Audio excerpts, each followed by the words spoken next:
Նախնական կներկայացնեմ հիմնական կետերը, թույլ տվեք շնորհակալություն հայտնեմ Իվանին այս գերազանց համագործակցության համար փաստաթղթի պատրաստման աշխատանքների ժամանակ, նաև թույլ տվեք շնորհակալություն հայտնեմ մեր փորձագետներին եւ խորհրդատուներին մեր խմբի, ովքեր մեզ շատ օգնել են այս փաստաթղթի կազմման աշխատանքում։ Ես կարծում եմ, որ բավական հետաքրքիր եւ լավ տեքստ է ստացվել։ Թույլ տվեք ընդգծել ամենակարևոր կետերը այս բանաձևի։ Ես կսկսեմ խոսել նրանից, որ վերջին տարիներին Արևելյան գործընկերությունը եղել է Եվրոպայի Միության ամենակարևոր անկյունաքարից մեկը եւ հետեւաբար նաեւ շատ լավ հղում է կատարում եվրոպական արժեքների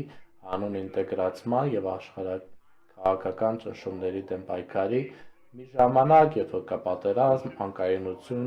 այսպիսի գործընկերությունը առավել քան ակտուալ է։ Այդուհանդերձ աշխարհաքաղաքական իրավիճակը մեր շուրջ փոփոխվում է։ Որոշ երկրներ, ինչպես օրինակ Մոլդովա, Ուկրաինա, հստակորեն շարժվում են դեպի ԵՄ անդամակցություն։ Հայաստանն էլ փորձում է այդ խմբից հետ չմնալ։ Մյուսները, Վրաստան, Բելարուս, փորձում են շեղվել ժողովրդավարության եւ օրենքի գերակայության արժեքներից։ Հետևաբար մեր բանաձևը հետեւյալն է։ Մենք ցանկանում ենք ունենալ ավելի բազմազանեցված մոտեցում, որը կճանաչի այս շեղումները ճանապարհից նույնպես։ Արևելյան գործընկերությունը պետք է ավելի սերտ աշխատի ԵՄ-ի հետ անվտանգային, պաշտպանական, էներգետիկ քաղաքականության շուրջ եւ ավելի մեծ շեշտ դնի քաղաքասարակության, անկախ մեդիայի եւ ժողովրդավարական շարժումների վրա։ Այս նոր քաղաքական առաջնահերթությունների համար մենք կոչ ենք անում Արևելյան գործընկերության գագաթնաժողով անցկացնել 2027 թվականին եւ մեկտեղել ԵՄ անդամ պետություններին, գործընկեր երկրներին եւ քաղաքասարակությանը, որպեսզի հստակ հաստատեն նոր տեսլականը գալիք տասնամյակի համար։ Մեր բանաձևը նաեւ ճանաչում է կերպափոխվող ուժը ԵՄ-ի քաղաքականության։ Ուկրաինայի եւ Մոլդովայի համար անդամակցության ճանապարհի բացելը պատմական քայլ է։ Հայաստանի ճանապարհը այդ ուղղությամբ նույնպես դրական է ընկալվել Բրյուսելում։ Միևնույն ժամանակ մենք մտահոգված ենք, որ Վրաստանը հետ քայլ է կատարել ժողովրդավարության ուղուց եւ նաեւ դատապարտում ենք Ադրբեջանի եւ Բելարուսի ռեժիմները։ Ուկրաինան այս բանաձևի սրտում է, կենտրոնում է եւ հետեւաբար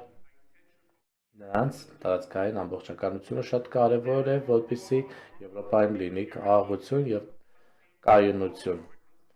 Հետևաբար պետք է աջակցենք Ուկրաինային, վերականգնենք Ուկրաինայի կորուստները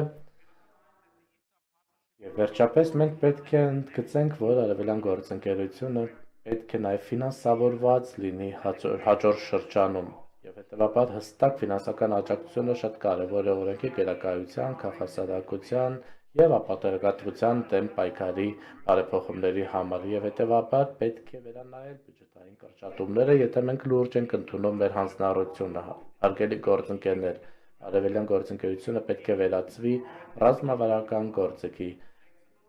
եվրոպական արտաքին եւ քաղաքականության համար։ Քաղաքական համաժողովը 2027 թվականի կլինի որոշիչ հաջորդ փուլերի